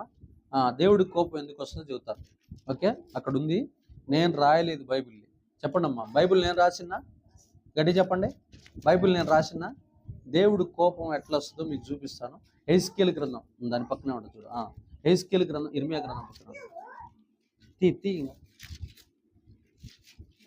8వ అధ్యాయము 17 నుంచి 18 వచనాలు. 17 నుంచి 18 వచనాలు. అప్పుడు ఆయన నాతో ఇట్లనెను, నరపుత్రుడా, నీవు చూచితివే, యూదావారు ఇక్కడ ఇట్టి హేయమైన కృత్యములు జరిగించుట చాలదా? యూదావారు ఇట్టి హేయమైన కృత్యములు, హేయ అంటే అసహ్యమైన క్రియలు చేయుట జరిగించుట చాలదా? వారు దేశమును బలాత్కారముతో నింపుచు, అల్లరి చేయదు, వారు దేశమును బలాత్కారంతో నింపుచు నాకు కోపము పుట్టించుదురు. తీగ ముక్కునకు పెట్టుచు మరి ఎక్కువగా నాకు కోపం పుట్టించుదురు. తీగ చెప్పట్లా, తీగ ముక్కునకు పెట్టుచు మరి ఎక్కువగా నాకు కోపం పుట్టించుదురు. కాబట్టి కటాక్షము లేకయు కనికరము చూపకయు నేను నా క్రోధమును అగపరిచి వారు నా చెవులలో ఎంత బిగ్గరగా మొర్రపెట్టను నేను ఆలకింప నువ్వు ఎంత ప్రార్థన చేసినా నేను ఆలకించను అంటున్నాడు. ఎందుకు? ఇవన్నీ ఎక్కడి నుంచి వచ్చినాయి? విగ్రహాల మీద నుంచి వచ్చినాయి. చెప్పండి, ఎక్కడి నుంచి వచ్చినాయి? విగ్రహాల మీద నుంచి మన మీదకి వచ్చినాయి. ఆ విగ్రహ సంబంధమైన వాటిని మనం ఏం చేయాలంటే, ఇది దేవా నీకు ఇష్టం లేని తీసేయాలి, ఇది తీసేయాలి, ఇది తీసేయాలి, ఇది తీసేయాలి. ఇవన్నీ కూడా దయ్యపు లక్షణాలు. నీ ఇంటిలో నీకు ఆశీర్వాదం ఎప్పుడు వస్తుంది? నువ్వు ప్రార్థన చేస్తే దేవుడు ఎప్పుడు ఆలకిస్తాడంటే, ఇవన్నీ మనము లోకాచారాలు. చెప్పండి, ఏ ఆచారాలు? లోకాచారాలు. బైబిల్ ప్రకారం ఒక క్వశ్చన్ అడుగుతా, మీరు సమాధానం చెప్పండి. యేసు ప్రభు వారు అవ్వని ఆదాముని తయారు చేశాడు. చేసినప్పుడు వాళ్ళకి ఏమన్నా పెట్టాడా? వాళ్ళని మహిమ దేహాలతో చేశాడు. మహిమ దేహాలు తయారు చేసిన తర్వాత వాళ్ళు మహిమను కోల్పోయిన తర్వాత, వద్దు తినొద్దన్న పండు తిన్న తర్వాత వాళ్ళకి ఏమి ఇచ్చాడు ఉచితంగా? ఓన్లీ బట్టలే, ఇంకేమీ ఇవ్వాలి. మిగతా అన్ని నరులు క్రియేట్ చేసినవి కానీ దేవుడు అలంకరించినవి కావు. ఆహారం ఇచ్చింది దేవుడు, బట్టలు ఇచ్చింది దేవుడు, ఈ రెండే. ఇంకా మిగతా ఏవి దేవుడు సృష్టి కాదు. మీరు గుర్తుపెట్టుకోవాలి. మనం ప్రార్థన చేస్తాం, ఎంత ప్రార్థన చేసినా మన ప్రార్థనకి జవాబు రావట్లా. 6 నెలలు ప్రార్థన చేసినా రావట్లా, సంవత్సరం ప్రార్థన చేసినా రావట్లా. ఎందుకు ప్రభువా? నీ మీద నేను కోపంగా ఉన్నాను. ఎలా ఉన్నాను? కోపం. ఆకాను చేసిన పాపము నువ్వు నేను చేస్తాను. ఏదైతే ఇంట్లో వద్దు అంటున్నానో అయ్యి నీ ఇంట్లో కూడా. నేను ఒకరోజు ఇక్కడ ప్రాంతం పేరు అశోక్ నగర్, గాంధీనగర్లోకి వెళ్ళిన. గాంధీనగర్ అనే ప్రాంతానికి వెళ్తే అక్కడ బీహార్ వాళ్ళు ఒక 20 మంది ఉంటున్నారు. ఆ బీహార్ వాళ్ళకి ఒక 2 దెయ్యాలు పట్టినాయి. 2 అన్నదమ్ములు పొడుచుకొని చచ్చిపోయేటట్టు చూసుకున్నాను. నేను అడిగి పోయినా, పోగానే అందరూ పాస్టర్ గారు ప్రార్థన చేయండి అన్నాడు. వాళ్ళకి హిందీ వచ్చు, నాకు తెలుగు వచ్చు. హిందీలో ఎట్లా చేయాలి బాబు వీళ్ళకి అర్థమవుతుందంటే, నేను ఆ గది మొత్తం చూసుకున్నాను. గది మొత్తం చూస్తే ఒక 20-30 బీరు బాటిల్ ఉన్నాయి లోపల. ఈ దెయ్యం ఎందుకు వచ్చింది ఇంట్లోకి అని నాకు డౌట్. వీళ్ళు ఎందుకు పొడుచుకొని చచ్చిపోతుంటారు అని డౌట్ వస్తే, నేను బాగా స్టడీ చేసిన, ఇల్లు మొత్తాన్ని చూస్తే ఆ గ్యాస్ బండ పక్కన ఒక 20 బీరు సీసాలు ఉన్నాయి. అరే బాబు, నేను ప్రార్థన చేస్తే మీకు అర్థం కాదు సావదు, కానీ నేను ప్రార్థన చేసి వెళ్ళగొడతా. ఫస్ట్ దెయ్యం మీ ఇంట్లోకి రాకుండా ఉండాలంటే ఈ బీరు సీసాలన్నీ పారేయండి అని చెప్పాను. పారేయండి అని చెప్పగానే ఆ మిగతా పిల్లలందరూ అతను తీసుకెళ్ళి బయటేశారు. వాళ్ళకి ఇద్దరి కోసం ప్రార్థన చేసిన దెబ్బకి అక్కడి నుంచి ఆ దెయ్యం ఏంది, పొడుచుకొని చంపే దెయ్యం, అది నరహత్య చేసే దెయ్యం వాళ్ళిద్దరి మీద నుంచి బయటికి వెళ్ళింది. మళ్ళీ వారం రోజుల తర్వాత ఫోన్ చేస్తే మళ్ళీ ఏమన్నా వచ్చిందా దెయ్యం అంటే రాలేదన్నా అని చెప్పారు. దేన్ని ఆధారం చేసుకుని దెయ్యం మన ఇంట్లోకి వస్తుందంటే అపవిత్రతను ఆధారం చేసుకుని వస్తుంది. దేన్ని ఆధారం చేసుకుని వస్తుంది? అపవిత్రతను ఆధారం చేసుకుని వస్తుంది. నన్ను చాలామంది అంటారు, పాస్టర్ అన్న మా ఇంట్లో ఏమన్నా కనపడిందా అని అంటారు. మీ ఇంట్లో ఏం కనపడలేదంటే చాలా సంతోషిస్తారు. ఏం కనపడటం కాదు, మీ ఇంట్లో యేసయ్య ఉన్నాడని కనపడాలి. ఎవరున్నారని కనపడాలి? యేసయ్య కూర్చుని ఉన్నాడు. అమ్మ మీ ఇంట్లో అందరు దేవదూతలు కనపడుతున్నారమ్మా అని చెప్పాలి పాస్టరయ్య. అలా చెప్పలేదంటే యేసయ్య లేని ఇంట్లోకి ఎవరు వస్తారు? యేసయ్య లేని ఇంట్లోకి ఎవరు వస్తారమ్మా? దెయ్యాలు వస్తాయి. గొడవలు, భార్యాభర్తలు తన్నుకోవటమే, సట్లు పగిలిపోతూ ఉంటాయి. ఎందుకు పగులుతున్నాయి? ఆ ఇంట్లో ఎవరు లేరు? యేసయ్య లేడు. ఆ ఇంట్లో ఎవరు లేరు? యేసయ్య లేరు. భార్యాభర్తలు సమాధానం ఉండదు. ఒక భార్య ఒక భర్తతోటి మాట్లాడటానికి 3 సంవత్సరాల టైం తీసుకుందంట. ఇంకా అట్లాంటి కుటుంబాలు చాలా ఉన్నాయి. మనకి దేవుడిచ్చిన ఆస్తి పేరు చెప్పండి, గృహం. ఆ గృహాన్ని మనం చక్కపరుచుకోవాలి. ఆ గృహాన్ని దేవుని ఆలయంగా మార్చుకోవాలి. ఉదయకాలం స్తుతి ప్రార్థన, సాయంకాలం కుటుంబ ప్రార్థన. ఉదయకాలం స్తుతి ప్రార్థన, సాయంకాలం కుటుంబ ప్రార్థన. అందరూ వండుకున్నప్పుడు కలిసి కూర్చొని ఒకేసాట ఐక్యంగా భోజనం చేయాలి. ఎలా చేయాలి? ఐక్యంగా. అప్పుడు ఆ కుటుంబంలోనికి సాతానుడు రానే రాడు. అందరూ వండుకొని ఎవడు పడితే వాడు ఎట్ట పడితే అట్ట తిన్నాడు అనుకో, ఆ ఇంట్లో ఏం లేదో తెలుసా? ఐక్యత లేదు. ఆ ఇంట్లో ఏం లేదు?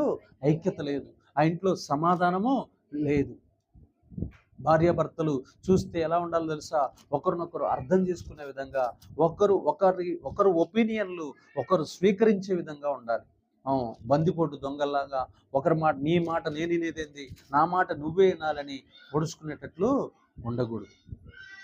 అని మనం యేసయ్య కాడికి ఎందుకు మీరు చెప్పండి? నిజంగా చెప్పండి. ఈ అమ్మాయి చర్చికి పోయి ఒక 20 సంవత్సరాలు, ఈ అమ్మాయి ఒక 10 సంవత్సరాలు, ఆమె ఒక 30 సంవత్సరాలు, ఏమో ఒక 15 సంవత్సరాలు, ఏమో ఒక 5 సంవత్సరాలు, ఏమో ఒక సంవత్సరం, ఆమె ఒక నెల. మీరు యేసయ్య కాడికి పోయి ఏం నేర్చుకుంటున్నారు? ఎందుకు మనం చర్చికి పోతున్నాం? యేసయ్య గుణాలు మన లోపలికి తెచ్చుకోవటానికా పోయేది? సాతాను గుణాలు పండించుకోవటానికా? యేసయ్య గుణాలు ఏంటి? సహనం, సాత్వికం, ప్రేమ, సమాధానం, దీర్ఘశాంతం, దీనత్వం, తగ్గింపు, వినయ విధేయత, లోబడుట. ఇవి కదా యేసయ్య గుణాలు. మరి మన దగ్గర ఎలాంటి గుణాలు ఉన్నాయి? సాతాను గుణాలు. కోపం, గర్వం, అహంకారం, ద్వేషం, అక్రమం, అన్యాయం, దోపిడి. ఇవన్నీ ఎవరి గుణాలు? సాతాను గుణాలు. నువ్వు చర్చికి పోతున్నావు. బైబిల్లో ఒక ఆమె గురించి రాసిండు లూకాసు వార్తలో. ఏందో తెలుసా? ఆమె చర్చికి పోతుంది, 18 సంవత్సరాల నుంచి చర్చికి పోతుంది, కానీ ఆమె మీద బలహీనపరచు దెయ్యం ఉన్నది. యేసు ప్రభువారు ఆ మందిరానికి పోయేదాకా, ఆ మందిరంలో వాక్యం చెప్పేదాకా ఆ బలహీనపరచు దెయ్యం 18 సంవత్సరాలు ఆమెను పట్టే ఉంది. ఎన్ని సంవత్సరాలు పట్టింది? 18 సంవత్సరాలు. మనం బాగా ఆపోషణ పట్టాల్సింది ఏందో తెలుసా? గడి చెప్పండి. మనం బాగా ఆపోషణ పట్టాల్సింది ఏందో తెలుసా? యేసయ్య గుణాలను ఆపోషణ పట్టాలి. ప్రభువా నాకు శాంతి, శాంతి, శాంతి, దయా, దయా, దయా, కనికరం, కనికరం, కనికరం. ఆ ఎదురింట్లో, ఆ పక్కింట్లో, ఏదో ఒక గల్లీలో ఎవరో ఒకరు చనిపోయారు. వాళ్ళు మనకు తెలిసిన వాళ్ళు చచ్చిపోయినా కూడా మనకు కళ్ళంపటి నీళ్ళు రావట్లేదంటే మనం ఎంత కఠినమైన మనసు కలిగి ఉన్నాం. ఫరో మనసు, మన మనసు ఒకటే. మరణ వార్త తినంగానే గువ్వ కళ్ళు లాగా ఎప్పుడైతే మన కళ్ళల్లోంచి నీళ్ళు వస్తాయో అప్పుడు మనం దేవుని లక్షణాలు కలిగి ఉన్నట్టు. లేకపోతే మనలో కఠిన హృదయం. మన హృదయం ఎలా ఉందో తెలుసా? కఠినంగా ఇనుములాగా ఉందని అర్థం. మన హృదయాన్ని జాలి కలిగిన మెత్తని మాంసపు గుండెగా మార్చుకోవాలి. దేవునికి మహిమ, ఘనత, ప్రభావములు కలుగును గాక. ఇంకొక కుటుంబాన్ని చూద్దాం. ఆ కుటుంబం ఏందో ఒకసారి మనం చూద్దాం. అపోస్తుల కార్యములు 5వ అధ్యాయము, 1వ వచనం చూద్దాం. అపోస్తుల కార్యములు 5వ అధ్యాయము, 1వ వచనాన్ని ఒకసారి మనం ధ్యానిద్దాం. ప్రియ దేవుని బిడ్డలారా, అపోస్తుల కార్యం. అననీయ అను ఒక మనుష్యుడు తన భార్య అయిన సప్పీరాతో ఏకమై పొలం అమ్మెను. భార్య ఎరుకునేవాడు దాని వెలలో కొంత దాచుకుని కొంత తెచ్చి అపోస్తుల పాదాల వద్ద పెట్టాను. చూడండి ప్రియదేవుని బిడ్డలారా, ఫస్ట్ ఇచ్చేటప్పుడేమో పాస్టర్ గారి కాడ, అయ్యా మాకు ల్యాండ్ ఉంది, దాన్ని మొత్తం అమ్మి నీకు ఇస్తామని చెప్పాడు. మళ్ళీ భార్యకి తెలుసుకొని భార్యకి చెప్పి సగం దాచిపెట్టి సగం తీసుకుపోయి మందిరంలో ఇస్తాడు. ముందు సాక్ష్యం ఏం చెప్పాడు? మొత్తం ఇస్తానని చెప్పాడు. తర్వాత ఏమని చెప్పాడు? సగం దాచిపెట్టి సగం. దేవుడి సొమ్ముని దాచిపెట్టొచ్చా? దాచిపెడితే ఏమొస్తుంది? ఏమొచ్చింది వాళ్ళ ఇంట్లోకి? మరణం. ఏమొచ్చింది? మరణం వచ్చింది. సేవకులతో అబద్ధాలు ఆడొచ్చా? అబద్ధాలు ఆడు. నిన్న నేను ఒక ఆయనకి ప్రార్థన చేసిన, మార్చి 10వ తారీఖు ఆల్ నైట్ ప్రేయర్లో ప్రార్థన చేసిన. ఆయన నెత్తి మీద చేసి ప్రార్థన చేస్తుంటే ఒక దర్శనం చూపించాడు దేవుడు. ఏమని చూపించాడంటే, ఆయన ఒక 100 మంది నుంచి 200 మందిని నాగుపాములాగా కాటేసటం చూపించాడు. అయ్యా నీ కాడ నాగుపాము లక్షణం ఉందయ్యా అని చెప్పిన వెంటనే పట్ట పట్ట పట్ట కళ్ళంపటి నీళ్ళు గార్చి, నిజంగా నా గుణం మొత్తం చెప్పినవయ్యా అన్నాడు. నా స్వభావం ఇదేనయ్యా అన్నాడు. ఆ పాముని చంపేసుకు ఈ రాత్రి దేవుడు నిన్ను గొర్రెపిల్లగా మార్చును గాక. ఎలా మార్చాలి? గొర్రెపిల్లగా. ఎప్పుడు మనం చాలా మంచోళం అనుకుంటాం, మన లోపల ఉన్న దుర్గుణాలు మనకు కనపడవు, పక్కన వాళ్ళకి కనపడతాయి. కానీ దేవుడు వాక్యం ఏం సెలవిస్తుంది తెలుసా? నీ లోపల ఉన్న దుర్గుణాలు ఫస్ట్ చంపేసుకో, ఆ తర్వాత నీకు లోకంలో ఉన్న మంచి కనపడును గాక. బైబిల్ వాక్యం ఏం సెలవిస్తుంది తెలుసా? సామెతల గ్రంథం 4:23లో, ఇదిగో నీ యొక్క హృదయంలో నుంచి జీవ జలధారలు బయలుదేరును గాక. నీ హృదయంలోంచి ఏం బయలుదేరాలంట? జీవ. దాంట్లో పెంట, డ్రైనేజ్లో ఉన్న మురికి, దాంట్లో ఉన్న గబ్బు, అలాంటివి ఉన్నాయనుకో, మన నోట్లో నుంచి, మన నోరు తెరిస్తే బూతులు వచ్చినాయి అనుకో, మన నోట్లో జీవజలం ఉన్నట్ల మురికి డ్రైనేజీ నోరు ఉన్నట్ట, డ్రైనేజీ వాటర్ ఉన్నట్ట. చెప్పండి, ఏ వాటర్ ఉన్నట్టు? మన లోపల పేరుకు మాత్రమే మనం చర్చికి పోయేవాళ్ళం. కడుపులో ఈ హృదయం మొత్తం దేంతో నిండిపోయింది?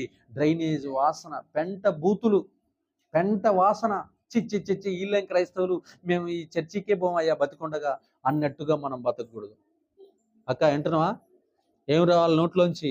హృదయంలో జీవ జలధారలు అంటే వాక్యం నిండిపోయి ఉండాలి. మనం నోరు తెరిస్తే శాంతి, సమాధానం, ప్రేమ, ఆప్యాయత, అనురాగం, ఈ మాటలే బయటికి రావాలి. మృదువుగా మాట్లాడాలి. చెప్పండి, గడి చెప్పండి. మృదువుగా మాట్లాడాలనండి, మృదుత్వం అనండి, మృదువుగా మాట్లాడు. భర్త బాగా కోపంతో ఇంటికి వచ్చాడు, ఆయన్ని దెబ్బకి కోపం చల్లార్చాలంటే స్మూత్గా మాట్లాడాలి, మృదువుగా మాట్లాడాలి. నువ్వు మృదువుగా మాట్లాడినావు అంటే దెబ్బకి నీకు ఫ్యాన్ అయిపోతాడు. కానీ నువ్వు కత్తి తీసుకున్నట్టు పొడిచినట్టు మాట్లాడంటే ఫస్ట్ కత్తి తీసుకొని నిన్నే పొడుస్తాడు. అర్థమవుతుందా? కాబట్టి అలిసిపోయి, కష్టపడి, అవమానాలు పొంది, నిందలు పొంది, ఎండకిండి, వానకు తడిసి, భయంకరమైనటువంటి గొడ్డు సేకరి చేసి ఇంటికి వచ్చినప్పుడు ఆదరణ కోసం, ఈ ఇంటికాడికి వస్తే తృప్తి ఉంటుంది, సమాధానం ఉంటుంది, నెమ్మది ఉంటుంది, అలసట తీర్చుకుంటామని ఇంటికి వచ్చినప్పుడు మీరు ఇంటికి రాగానే సూటిపోటు మాటలు అన్నారనుకో, అప్పుడు ఆ ఇంట్లో ఉన్న అక్కడ వంటగదిలో కత్తి ఉంటుంది కదా, ఆ ఫస్ట్ కత్తిపోటు మనకే పడుద్ది. అర్థమవుతుందా? కాబట్టి ఇంకా కత్తిపెట్టలు లేవులే, ఇప్పుడు కత్తిపెట్టలు మానేశాను. గొడ్డలు, ఇప్పుడు చాకులు దొరుకుతున్నాయి అన్నమాట ఇంట్లో. ఆ చాకులు మన కత్తిలో, మన పొట్టలోకి రాకుండా ఉండాలంటే మనం స్మూత్గా మాట్లాడాలి. గట్టి చెప్పండి, స్మూత్గా మాట్లాడాలి. ప్రయాసపడి భారం మోయుచున్న సమస్త జనులారా నా ఎద్దుకు రండి, నేను మీకేమి నేర్పుతా, నేను మీకు విశ్రాంతినిస్తా, నేను మీ ప్రాణములకు నెమ్మదినిస్తాను. ఏమిస్తాను? సేద తీరుస్తాను అంటున్నాడు. అయితే ఆయన దగ్గరికి మనం వెళ్ళినప్పుడు మన లోపల ఉన్న దుర్గుణాలన్నీ వెళ్ళగొట్టుకోవాలి. ఏం చేసుకోవాలి? దుర్గుణాలన్నీ. ఇక్కడ అననీయ సప్పీరా తన కుటుంబంలో ఏం చేసింది తెలుసా? మరణాన్ని తెచ్చుకుంది. చెయ్యలేని పని చేస్తానని ప్రగల్భాలకు పోయింది. ఆ ప్రగల్భాల వల్ల దైవ శక్తులతో అబద్ధం ఎప్పుడు ఆడిందో, దేవుడితో ఎప్పుడైతే అబద్ధం ఆడిందో, ఆ అబద్ధానికి వచ్చిన జీతం పేరేం పేరు? మరణం. చూద్దాం ఇంకా బైబిల్లో మనం చూస్తే, పనులు ఉన్నాయా? ఆకలి ఎత్తుందా? తొందరగా వదిలిపెట్టానా? ఎవరికి ఇస్తున్నా? అపోస్తుల కార్యములు 10వ అధ్యాయం. అపోస్తుల కార్యములు 10వ అధ్యాయం ఒకసారి మనం చూద్దాం. అపోస్తుల కార్యములు 10వ అధ్యాయం ఒకసారి చూస్తే అక్కడ రాయబడినటువంటి మాటలు మనం ధ్యానిద్దాం. దేవుని సంగమా, అపోస్తుల కార్యములు 10వ అధ్యాయం 1వ వచనం. ఇటలీ పటాలం అనబడిన పటాలంలో శతాధిపతి అయిన కొర్నేలి అని భక్తిపరుడు కైసరులో ఉండెను. అతడు తన ఇంటి వారందరితో కూడా దేవుని యందు భయభక్తులు గలవాడై ఉండి ప్రజలకు బహు ధర్మము చేయుచు ఎల్లప్పుడూ దేవునికి ప్రార్థన చేయవాడు. నిజమైన దేవుడు ఎవరో తెలవదు ఆయనకి, నిజమైన దేవుడు ఎవరో తెలవదు, కానీ భక్తి చేస్తున్నాడు, పూజ చేస్తున్నాడు, రోజు ప్రార్థన చేస్తున్నాడు, ధర్మకార్యాలు చేస్తున్నాడు. అప్పుడు ఆయనకి దేవుని దూత పరలోకం నుంచి దిగొచ్చి అరే బాబు వీడు నరకానికి వెళ్ళటం ఇష్టం లేక ఆకాశం నుంచి దూతను పంపించి, ఇదిగో నువ్వు పూజ చేస్తున్నా, నువ్వు ఆరాధన పేరు తెలియకుండా ఎవరికైతే ప్రార్థన చేస్తున్నావో అది నీకు అర్థం కావట్లేదు, నువ్వు ఎవరెవరికో ప్రార్థన చేస్తున్నావు, నిజమైన దేవుడిని నేనే, ఇదిగో ఎప్పేకి మనుషులను పంపి సీమోను మారుపేరు గల పేతురు అనేటటువంటి దైవజనుని మీ ఇంటికి పిలిపించుకో, నా పేరు అంటే నిజమైన దేవుడు పేరు నీకు చెబుతాడు, నన్ను నమ్ముకో, నీ ఇంటికి రక్షణ వస్తుందని చెబుతాడు. ఆయన వచ్చేలకల్లా 3,000 మందిని కూర్చోబెడతాడు. ఆ 3,000 మందికి వాక్యం చెబుతాడు సీమోన్ అని పేతురు కలిగిన వ్యక్తి. ఆ పేరు పేతురు అనేటటువంటి వ్యక్తి వాక్యం చెబితే 3,000 మంది ఒకేసారి మారిపోతారు.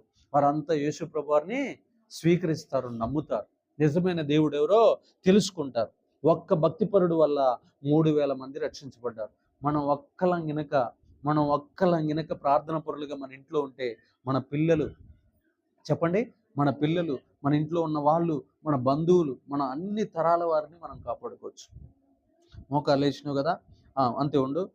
అలా మోకాళ్ళు వేసి ప్రార్థన చేయటం ఎంత శక్తి ఉంటుందో తెలుసా? మోకాళ్ళ ప్రార్థనకి శక్తి చెబుతున్నా, గుర్తుపెట్టుకోండి. ప్రదేవుని బిడ్డలారా, ఇప్పుడు ఈ అమ్మ ఇక్కడే ఉంది, కానీ ఆమెకి ఒక్క నోరు ఉంది. ఆ ఒక్క నోటితోటి ప్రభువా మోకాళ్ళు వేసి, ప్రభువా నా కొడుకు ఆయుష్కాలం అంతా వాడిని కాపాడయ్యా, నా కూతురు ఎలాంటి శోధనలో, ప్రమాదంలో, వ్యాధిలో, బాధలో చిక్కుకోకుండా కాపాడయ్యా అని ప్రార్థన చేసింది.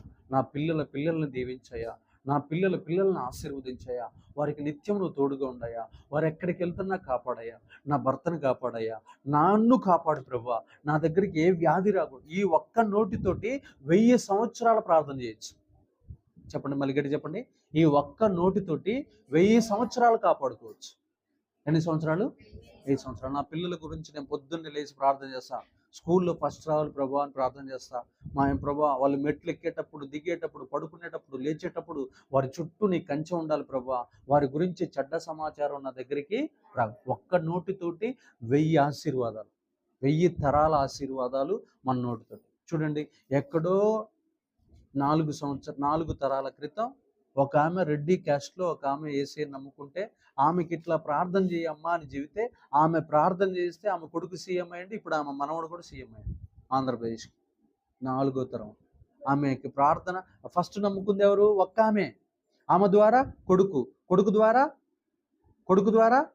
కొడుకు పుట్టిన కొడుకు, ఆయన కొడుకు పుట్టిన కొడుకు, ఇప్పుడు 4వ తరం, ఇప్పుడు సీఎం జగన్ గారు. అర్థమవుతుందా? ఇప్పుడు వాళ్ళు రాజులుగా తిరుగుతున్నారా, తిరగట్లేదా? ఒకప్పుడు వాళ్ళ ఇంట్లో కరువు ఉందా లేదా? ఒకప్పుడు వాళ్ళ ఇంట్లో పేదరికం ఉందా లేదా? ఒకప్పుడు వాళ్ళ ఇంట్లో కష్టాలు ఉన్నాయా లేవా? చెప్పట్లా మీరు? ఉన్నాయా లేవా? 4 తరాల క్రితం వాళ్ళ ఇంట్లోకి యేసయ్య ప్రవేశించాడు. ఈ రోజున వాళ్ళు దేశాన్ని ఏలుతున్నారు. ఈ రోజు నువ్వు చేసే ప్రార్థన చెప్పాలి. ఈ రోజు నువ్వు పేదరికంలో ఉండొచ్చు, దరిద్రంలో ఉండొచ్చు, చీకట్లో ఉండొచ్చు, ఎలాంటి ఆశీర్వాదాలు లేకుండా ఉండొచ్చు, కానీ ఈ రోజు నువ్వు చేసే ప్రార్థన రాబోతున్న తరాలను కాపాడును గాక. నీ గర్భమున పుట్టిన వాళ్ళు రాజుల పక్కన కూర్చుండదురు గాక. ఈ నోటికున్న పవర్ మీకు అర్థం కావట్లా. ఈ నోటితో రోజు ప్రార్థన చేస్తే 100 ఏళ్ల తర్వాత ఈ కళ్ళతో చూడండి, నీ బిడ్డలు ఐశ్వర్యవంతులైతారు. కానీ నీకు ఆడ ఉన్న పవరు, నీ దగ్గర ప్రార్థనా శక్తి ఉన్నదా అన్న సంగతి నువ్వు మర్చిపోయినావు అనుకో, సాతానుగాడు ఏం చేస్తాడు తెలుసా? మౌనంగా కూర్చోబెడతాడు. మౌనంగా కూర్చున్నప్పుడు ఆశీర్వాదాలు రావు, ఆహారం రాదు, ఆరోగ్యం రాదు, ఆనందం రాదు, సమాధానం రాదు. కాబట్టి ఈ నోటిని దేవుడు ఏం చెప్తున్నాడు? దాన్ని బాగుగా తెరువు, నేను దాన్ని నింపుతా. దాన్ని నువ్వు బాగుగా తెరువు, నేను దాన్ని నింపుతా. కొన్ని సంఘాలు ఉంటాయి చప్పట్లు కొట్టరు, కొన్ని సంఘాలు ఉంటాయి పాటలు పాడవు, కొన్ని సంఘాలు ఉంటాయి ఆత్మను పొందుకోరు, కొన్ని సంఘాలు ఉంటాయి ప్రార్థన చేయరు. స్టేటస్, మేము కోటీశ్వరులం. వాళ్ళు బీపీ వాళ్ళ కాడే ఉంటుంది, షుగర్ వాళ్ళ కాడే ఉంటుంది, థైరాయిడ్ వాళ్ళ కాడే ఉంటుంది, క్యాన్సర్ గడ్డలు వాళ్ళ కాడే ఉంటాయి, ఇంకా ఏముంటాయి పెద్ద పెద్ద రోగాలన్నీ వాళ్ళ కాడే ఉంటాయి. ఏ సునామలో వాళ్ళకి ఉంటుంది కాక మన దగ్గరికి రాకూడదు. ఎందుకంటే వాళ్ళు నోరు తెరవరు. స్టేటస్, లిప్స్టిక్ వేసుకోవటం, మంచి మంచి బంగారు ఆభరణాలు వేసుకోవటం, ఆ సోఫా సెట్లు ఎట్లా కూర్చుంటారు పాస్టర్ గారు చూస్తుంటే, ఇట్లా కాలు మీద కాలు వేసుకుని కూర్చుంటా ఉంటారు. దేవుడికి భయపడరు, మోకాళ్ళు అంచరు, ప్రార్థన చెయ్యరు. ఇప్పుడు ఏమొస్తుంది? బీపీ, షుగర్, వాటికి మందులు ఉన్నాయా? మందులు లేని రోగాలు వచ్చి మీద. కాబట్టి మనం ఏం చేయాలంటే కొర్నేలిలాగా ప్రార్థన చేయాలి. కొర్నేలి ఒక్కడు ప్రార్థన చేస్తే ఎంతమంది రక్షించబడ్డారు? 3,000 మంది. మరి నువ్వు ఒక్కదాని ప్రార్థన చేస్తే భర్తలు మారరా? మారని అత్తలు మారరా? మారని మామలు మారరా? మారతరా మారా చెప్పమేందక్క మాలతెక్క మారతరా మారా. దేనికి శక్తి ఉంది? ప్రార్థనకి శక్తి. మనకు కాదు శక్తి ఉంది, ప్రార్థనకి శక్తి. ఇలా బైబిల్లో ఏ కుటుంబాన్ని చూసుకున్నా, ఎక్కడికి వెళ్ళినా ఈ గృహమే మనకు ఆశీర్వాద నిలయం. ఈ గృహాల ద్వారా ఎన్నో అద్భుతాలు జరిగినాయి. కాబట్టి మనకున్న ఆస్తి ఏదైనా ఉందంటే అది ఇల్లు. ఇంట్లో ఉన్న పిల్లల్ని గొప్ప ప్రయోజకులుగా చేసేటట్లు మనం ప్రార్థన చేయాలి. అయ్యా వారు బాగా చదువుకోవాలి ప్రభా, వారికి రానిది ఏది ఉండకూడదని మనం ప్రార్థన చేయాలి. భర్త బయటికి వెళ్ళినప్పుడు ప్రభా, నాకు తెలిసిన నా సేవ జీవితంలో ఆమె పొట్టగొత్తే అసలు రాదు. ఇంకా భర్త డ్యూటీకి పోద్ది, తలిపేసుకుంటుంది, ప్రార్థన చేస్తుంది. కార్ల బిజినెస్ చేస్తాడు అలా ఆయన. రోజుకు 2-3 కార్లు అమ్ముకొని వస్తాడు. ఇప్పుడు దగ్గర 2-3 కోట్లు సంపాదించింది. ఆమె ప్రార్థన చేయటం, ఆయన పని చేయటం. ఆయన ఇంట్లో ఆయన బయటికి బాగా నేను తలిపేసుకొని ప్రార్థన, మా ఆయనకి లాభం రావాలి, మేము దీవించబడాలి, నువ్వు ఆశీర్వదించాలి, నువ్వు మమ్మల్ని హెచ్చించయ్యా అని ప్రార్థన. 4-5 ప్లాట్లు నా కళ్ళు ఎదురైనా కొన్నది, నేనే రిబ్బన్ కటింగ్ చేస్తున్నా. ఇంక నేనేం చేయాలి చెప్పండి? ప్రతిదానికి రిబ్బన్ కటింగ్ నేనే పోయేది. ఒక ఆయన స్టోరీ కూడా చెబుతాను. ఒక ఆయన మన చర్చికే వస్తాడు. ఎప్పుడు చూసినా తెల్ల సొక్కాలు వేసుకుంటాడు. ఎక్కడికి పోతాడు తెలుసా? ఇంట్లో తినడానికి తిండి ఉండదు, బియ్యం ఉండవు, ఒడ్లు ఉండవు, బియ్యం ఉండవు, కానీ తెల్ల సొక్కా వేసుకొని బ్యాంకుల చుట్టూ తిరుగుతాడు. ఇంకా బ్యాంక్ మేనేజర్ అబ్బాయి వీడు ఎంత పెద్ద కోటీశ్వరుడు అనుకొని లోన్ ఇవ్వటం మొదలుపెట్టాడు. లోన్ ఎప్పుడైతే ఇవ్వటం మొదలుపెట్టాడు 4 ప్లాట్లు కొన్నాడు. బ్యాంక్ మేనేజర్ కాడికి పోయాలకల్లా నిజంగానే ఈయన చాలా పెద్ద, అంటే వాణి యొక్క చూడండి ఆయన చేసిన ఒక ట్రిక్ చూడండి, పరిశుద్ధంగా కనపడ్డాడు, నీతిగా గంభీరంగా కనపడ్డాడు. నేను చాలా పెద్ద కోటీశ్వరుని అన్నట్టు కనపడ్డాడు. ఆయన నిజంగానే అట్లే చూశాడు, నిజంగానే డబ్బులు ఇచ్చాడు, నీట్గా బ్యాంక్ కట్టాడు. ఇవాళ ఏమి లేనోడు 4 ప్లాట్లు. మరి దేవుడు అతన్ని ఆశీర్వదించాడా లేదా? చెప్పట్లా మీరు? ఆశీర్వదించాడా లేదా? అట్లా మనం ఏం కలిగి ఉండాలంటే ప్రార్థనా జీవితం కలిగి ఉండాలి. విశ్వాసం అనండి అందరూ, విశ్వాసం అనండి అందరూ, గట్టిగా అనండి విశ్వాసం. ఇప్పుడు ఇక్కడ గోవిందమ్మ వాళ్ళ ఇంట్లో బీరువా లేదు, ఇక్కడ ఫ్రిడ్జ్ లేదు, ఇక్కడ ఏం లేదు, ఫ్రిడ్జ్ లేదు. ఇక్కడ విశ్వాసం అంటే ఏందో తెలుసా? నిరీక్షించు వాటి యొక్క నిజ స్వరూపమే విశ్వాసం. ఏదైతే నువ్వు కావాలనుకుంటున్నావో, ఇక్కడ ఫ్రిడ్జ్ లేదు ప్రభా, ఫ్రిడ్జ్ని ఇవ్వబోతున్నావు, 3 నెలల్లో మా ఇంటికి ఫ్రిడ్జ్ వచ్చును గాక, ఆమేనండి. లేని దాన్ని ఉన్నట్టు పలకటాన్నే విశ్వాసం అంటారు. ఇప్పుడు గోవిందమ్మకి కుమారుడు లేడు. ఎవరు లేరమ్మా? కుమారుడు లేడు. ఇప్పుడు కుమార్తె ఉంది కళ్ళెదురుగా, పొట్టమని చేపెట్టుకొని, ప్రభువా నాకు కుమారుడిని అనుగ్రహించబోతున్నావు, నేను మందిరంలో సాక్ష్యం చెప్పబోతున్నావు. దాన్ని ఏమంటారు? విశ్వాసం. లేని దాన్ని ఉన్నట్టుగా పలకటాన్ని విశ్వాసం. చాలామంది పిల్లలు లేని అమ్మాయిలు వచ్చి అన్న నాకు సంతానం లేదన్నా అని ఎడుతూ ఉంటారు.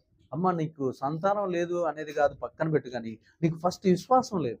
నీకు విశ్వాసం ఉంటే ఏం చెబుతావు తెలుసా? ఇప్పుడు ఈ గల్లీలోకి పోయి నాకు దేవుడు వచ్చే సంవత్సరం కల్లా పిల్లలు ఇస్తారని చెబుతావు.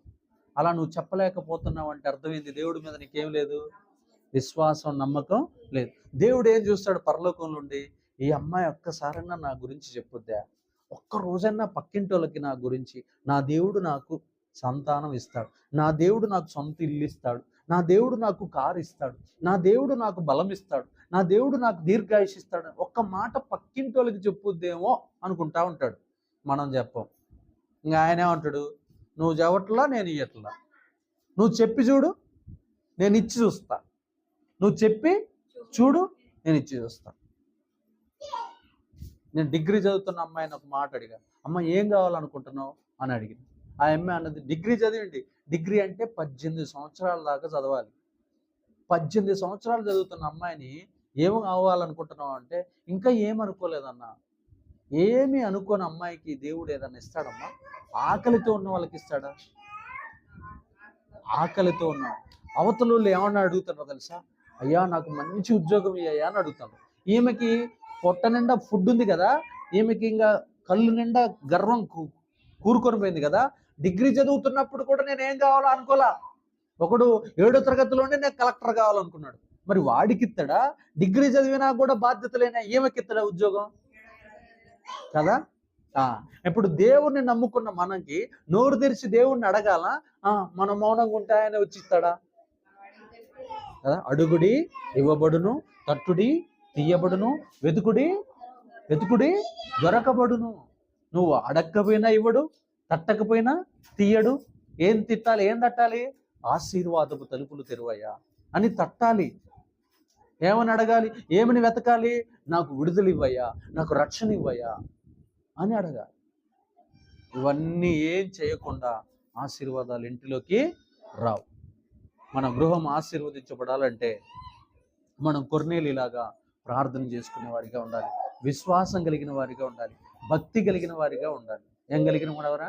భక్తి కలిగిన, గట్టిగా భక్తి కలిగిన వారిగా ఉండాలి. ఇలాంటి లక్షణాలన్నీ మన గృహాల్లో కనుకుంటే మనం బహుగా దీవించబడి వర్ధిల్లదము గాక. దేవుడి మాటలను దీవించి స్థిరపరచును గాక. ఆమేన్. ప్రార్థన చేసుకుందాం. అందరు తల